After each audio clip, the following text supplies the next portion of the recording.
Welcome to Fresh Earth Comics. I'm your host, B. Luke, and as always, joining me right across from me is the big-hearted Hans. How you doing, bud? I'm doing good, but I've got a Whopper out in the car. Can you just give me like 5 minutes? A Whopper? Yeah, I've just got a Whopper in the car. Why is there a Whopper in your car, sir? Well, I went to the what is it, Burger King? Yeah. And I just I bought it, but I didn't finish it. So there's a Whopper in my car. If you would like to go finish that, I don't know why you didn't do it before time. Yeah, but... just give me about a couple minutes. All right, Hans. How was that Whopper in the car? Yeah, it was terrible. I don't recommend the Whopper. Maybe it's because it sat there for an hour or two. That could be it. I didn't even really eat it. Did you take a bite and go, nah? Yeah, this game over at that point. So, how have you been this past week? You do anything fun? Yeah, nothing. Nothing? I had nothing. I participated in an ice cream eating challenge. Oh, you did? I did. How'd that go? Awful. Worst. It was fun. I've always wanted to do an eating competition. Like, I see stuff, I'm like, man, I've always wanted to do apple pie, or apple pie is kind of the creme of cruelé, like the top of what I want. Like, I would love to do an apple pie eating contest. I mean, I'm sure that can be arranged. It can be, but I don't want to just, like, you and me do it in our room. I don't want to do it. I mean, I want it to mean something. So over the weekend, there was a event at Heroes Your Mom Threw Out. So it was open for 12 hours. He had free ice cream, pizza. The guy went all out. He was fantastic, the owner, Jared. And during the course of the day, there was an ice cream eating challenge. And I participated in it. And I lost by one spoonful. Is that the spoonful that ended up on the ground? Or was this a spoonful aside from that? That was just a drop that fell on the ground. It was an entire scoop. It was not a scoop. Yeah, it was just melting. They made a little ice cream river. You're exaggerating. No, they made a little ice cream river. The squirrel can go swimming in it. You're exaggerating, sir. It was not that. I dropped one little scoop. Like, it wasn't even that little. It was just a drop. It's hard because it was melting. Well, yeah. So as it's melting, I didn't realize it was going to go all over. But I have to tell you, my body did not like me the next day. Yeah? Yeah, my body was just like, no more ice cream. Well, I mean, it kind of sucks because you're lactose intolerant, too. I might be. I don't know. I just know when I eat ice cream, my tummy doesn't feel the best. Yeah. Even like a small I mean, scoop. especially when you eat, an entire carton. Yeah. And I've never in my whole life eaten that much at once. Did you weigh yourself the next day? I didn't. I was too scared to. Like, I think you might have gained 12 pounds. At least. I don't know how that works. I'm pretty sure But that's a lot of ice cream, and it was the cookie dough on top of it. It was the cookie dough, which was a bad choice. Yeah, that was a challenge. In hindsight, if I was to do this again, I would stick with something solid like vanilla. Yeah, just a vanilla, a chocolate, or a strawberry. Yeah, but unfortunately, at the time, the ice cream that was before us of what options we had were not a lot. So my option was either cookie dough or cookies and cream. What about the cotton candy? The cotton candy? No, couldn't use the cotton candy either. No? No. Why? Because they were for the customers. Heroes Your Mom Threw Out kind of sponsored the event, and we wanted a full carton, and that was the only two that no one took scoops out of. You think the Pop Rocks would have gotten in the way anyway? I think... Like you would have gotten like 47 Pop Rocks in your mouth and it would just start foaming all over the place? The way I was eating them... 100%. I mean, I think I would have just been a walking pop rock. Yeah, you would have looked like a rabid dog. I mean, I'm pretty sure I would just walk and my sweat would just be popping. Oh, wow. Like, it would have just come out of my pores. Yeah, that's... So, that's how I spent my weekend. Saturday and Sunday, I just died. Yeah, so you didn't win. Who won? Jared Chandler won. Yeah. Great guy. He's terrific. He commented on Facebook to let us all know that he was the champion. How long did it take you guys to finish the carton? I believe it was under 13 minutes. It was 12 minutes and something. So, I mean, that's impressive in itself. I mean, I never thought I would eat a carton of ice cream in that short amount of time. So, it was a busy weekend for you. Did you have a chance to read your comics? I always find time. Always find time. I do too. It's always in the late hours of the night. I open up a book. I'm like, all right. Yeah, 3 o'clock in the morning, nothing good happens. So you read comics just read at a book. time. So last week, the book you were most excited about, Beauty. Yeah, the Beauty issue 1. How did it go? Did you enjoy it? Let us know your thoughts, reactions. I enjoyed it. It was very well written, but at the same time, I feel like you could have gotten the same substance from a preview. Like, I don't think you needed to read the entire issue to understand the topics being discussed. I felt like I read issue 1 and kind of got everything I needed to know from there. A little bit, yeah. And I have no reason to read issue 2. That's my problem. Well, I mean, they left it at a little cliffhanger. The guy, obviously, he got the disease because you saw his hair cleaned up. So yeah. So he has been beautified, if you will. But the question is, how did he get the disease? Those are the only questions you have from the book, and I feel like you're not going to get that answer in issue 2. Yeah, I think. I feel you're going to get it at the end of the arc. No, I think when we come back issue 2, I think they'll answer some of the questions. But so, was there a better book that you read that made your reading more enjoyable? I finally got a chance to read the X-Files annual, and it was fantastic. Honestly, I think Mike Raich did a better job in that one issue than the complete ongoing 25-issue arc that Joe Harris did. So what you're telling me is you got more enjoyment out of an annual than the whole series? Yeah, I did, which is really weird. But Mike Raich, he really got the characters down. So it was a treat to read. My choice of the week, The Walking Dead. How was it? It was bad. Really? It was disappointing. It was an issue. So with Walking Dead, I don't know why it tends to be like this. It goes 5 issues and then a fantastic issue where it makes you go, oh, like as I was last week. I was so excited. I was like, this is the greatest issue of my life. And then it's 5 issues of just boringness. Everything I asked the book, all the questions I had, like, oh, what's going to happen? This and that and that. They just spent that issue doing that. Just talking with each other like, oh, what's going to happen? What do you think this guy's going to do? So they didn't answer any questions. They just asked more. No, they just answered all my questions. They took the fan letters and just made the characters say it. But isn't that what you want? Don't you want to know the answers to your questions? I want to know the answers. I don't want someone asking my questions. I want them... Well, how else are they going to be answered? Just answer them. Like, for example, the event takes place in the woods. Kind of like on the property line of their... I feel like a lot of zombie attacks take place in the woods. Okay, carry on. I don't want to give any spoilers. And they just stay in the woods the whole issue going, oh, man, what are we going to do? Should we tell people? I don't know. What do you think? I'm too upset to worry about this. I'm upset. That's the whole issue. It's almost a can episode where they can't leave the woods. They just have to they're stuck in the woods there. They can't leave it. They can't go out and find the answers to it. Instead of going, oh man, I wonder how this person's going to feel. Let's all go and find out. And then it cuts to that. That sounds more Scooby-Doo-esque. It is. It's very similar to the TV show where, a big event happens and the next issue they just spend the whole time crying about it. But this issue, it was a complete letdown. It made me sad. I had to stop reading and go, I was so excited for this book. That's unfortunate. That's 2 weeks in a row that you're I just choose the books I get excited about. I choose the wrong ones. The ones I'm like, oh man, I'm so excited. And it's always those hidden gems that make me, go, why did I choose this book? This book was a lot better. Do you think you just need to stop getting so excited? I think I hype up books too much in my head. And it's always those underdogs, the books I'm like, man, I wonder how this is going to be. I should have done that instead. But it made me depressed. And with the heat and everything, it just made matters worse. But it did make me think about superheroes in the heat. Because the air conditioner broke in my house Saturday night. So I came home from working, or not working. I came home from the event at Heroes, and I was just like, I want to get some air conditioning. I'm just going to relax and just chill in my air conditioning. It'll be a wonderful night.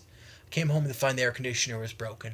I sat there in the chair going, with a fan on me going, I don't know if I could survive. If a zombie came through the door right now, I think I would just be still and hope it doesn't find me. And then if he did, I would wait for him to get so close so I only had to do a simple arm movement because I'm so hot. Like in the wintertime, I heard a zombie come in the door, I'd be jumping all over the place, like, oh, how can I kill it? I'm gonna kill it in the best way possible. Like all these plans would be in my head. And the heat, I'm just like, I wonder, like superheroes. I think the heat would be the least of your worries during a zombie apocalypse. I think it would affect me. If it was wintertime with zombies, I could think a lot better.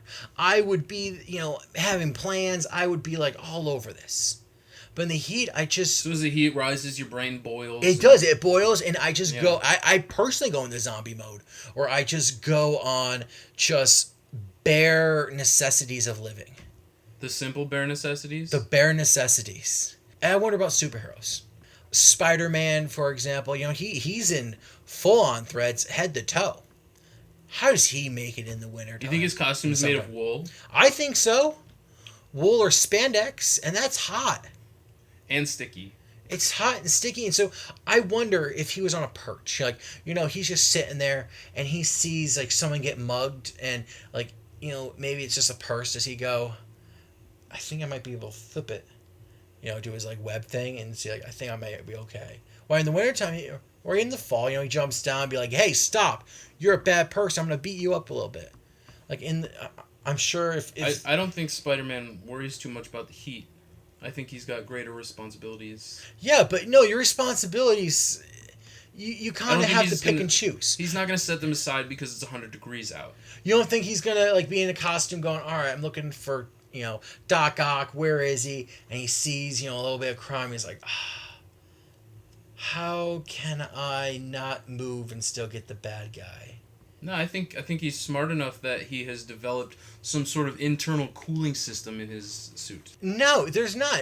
They've shown it in the comic. I mean, if he was in the Scarlet Spider You've seen suit, the inside of his suit. Yes, you've seen the inside of it. The inside of it. He pulls it out all the time.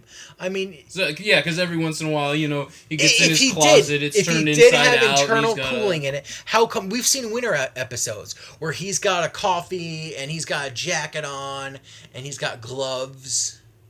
Okay. Like, if he had an internal heat system or cooling system, how come in the cold then he doesn't just, why does he have to wear gloves then and a jacket? Because, it's easier to warm up than it is to cool down, so he doesn't need the assistance of a heating system.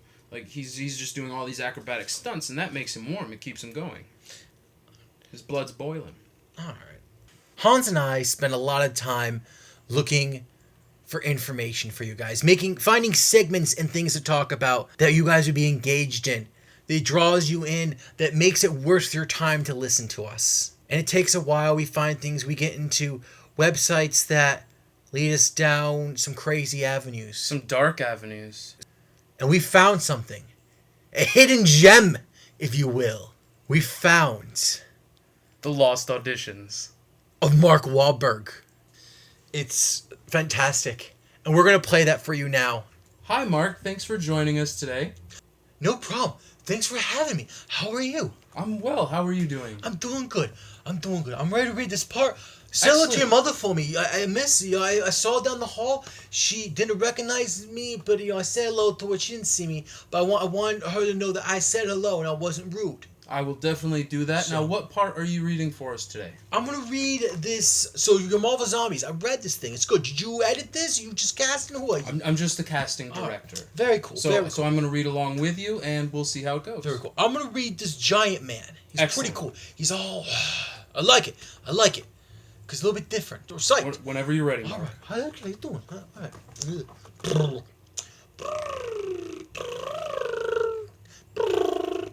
Hey, Janet. You're hiding this from me? From you? From everyone? No one knows about this. Why?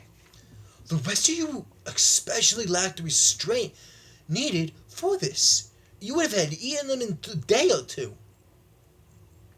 I can't have that. I need him. How dare you? You're going to share him with me, starting now. Oh, what? You think you can hurt me with your stings? I don't feel pain, None of us do. You'll share him with me, or I'll share your little secret with everyone. Got it? No one can't allow that. Chomp! That's how I'm gonna do it to him.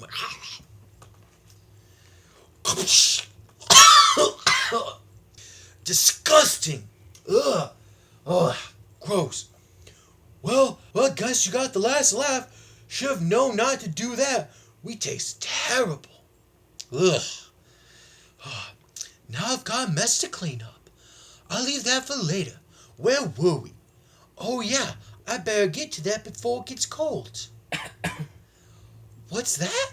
The sedatives are wearing off? Kill me. You know I can't do that, old friend. How's it going? You okay just sitting there? You know, if I kill you, old friend, your meat will spoil. Then you'll taste no better than my poor wife's head. We can't have that, can we? Now shut up. It's going to take me a few minutes to find your sedatives. Daddy has work to do. And then scene. Excellent. You did very well, Mark. That was great. Cool. Alright, that was awesome. I did a good job? Yeah, we'll definitely be in touch. Alright, cool. Have a wonderful day. Thanks for seeing me. And say hello to your mother for me. Thank you, Mark. Hans, we found that segment online? Man. Yeah, that's what we're going with. Why did that one guy sound like you? I'm not sure. I think maybe he was one of my distant relatives in the same voice class. Same voice class. Maybe something very similar. Yeah. But it was exciting to listen to. I enjoyed it. I hope you guys did. If you guys want to hear more of that, we do have a couple other finds that we have dug up for you. So let us know. But now it's time for our pick of the week.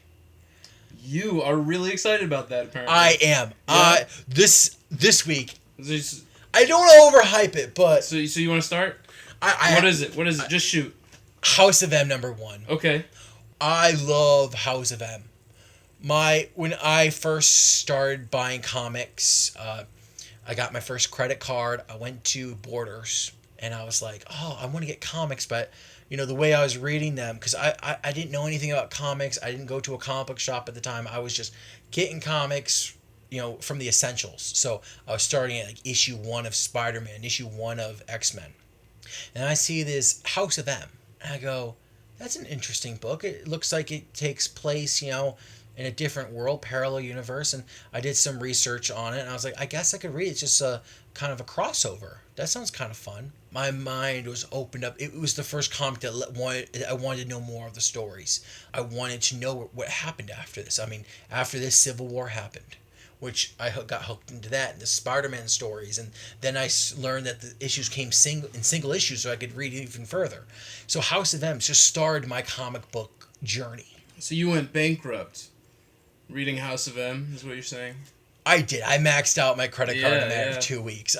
It was worth it? It was 100% worth. My parents don't want to hear this because at the time I didn't know how credit cards work. I mean, I got this credit card. They gave me $1,000 limit. I'm like, oh man, and you have to pay $20 a month to pay it off.